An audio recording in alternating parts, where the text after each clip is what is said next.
Ici Londres. Allô, allô, maquis de la Haute-Savoie, maquis de la Haute-Savoie, écoutez bien,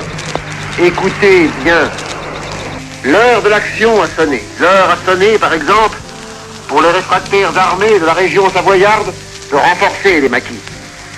Pour les travailleurs de la région savoyarde, de secourir les maquis, par des grèves et des actes de sabotage déclenchés ou opérés sur certains points choisis. Pour tous les patriotes savoyards de faire jouer sans réticence la solidarité française avec leur avant-garde au combat.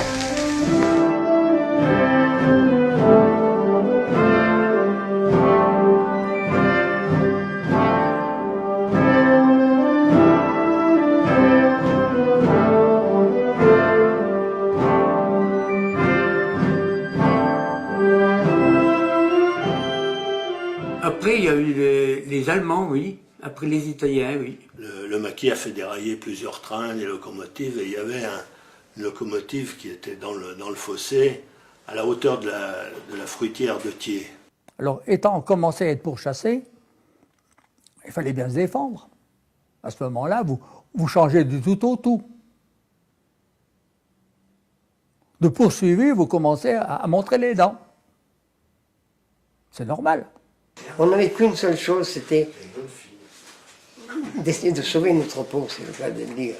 Et alors nous avons décidé de nous replier sur le plateau des Glières. La libération, j'étais là, dehors, parce que c'était trop intéressant. Il faut qu'on aille voir ce qui se passe.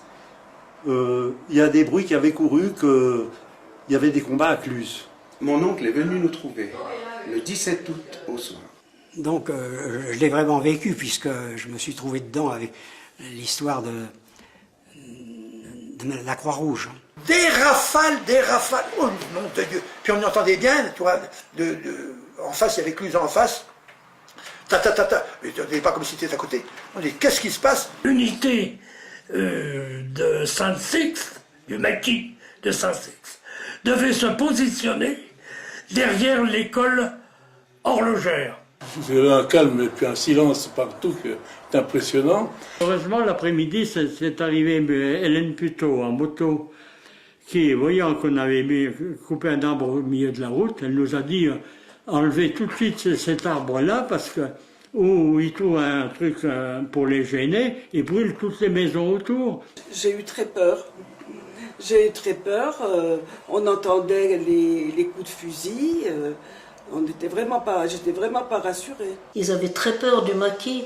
On leur avait dit qu'ils couperaient les oreilles, ils couperaient les langues, le nez, enfin tout ça. Alors, ils n'osaient pas se rendre. Ben, ils avaient la rage parce que ça fait un petit moment qu'ils luttaient, hein, les maquis. Alors là, ils étaient cuits, là, ils ne pouvaient pas aller plus loin. C'était terminé.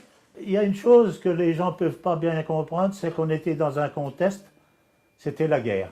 Pour moi, j'ai été utile à quelque chose. Après coup, j'ai bien dû approfondir la chose, mais à ce moment-là, je ne pense pas qu'on ait réalisé qu'on était dans les premiers à se libérer soi-même. Non. On avait 20 ans.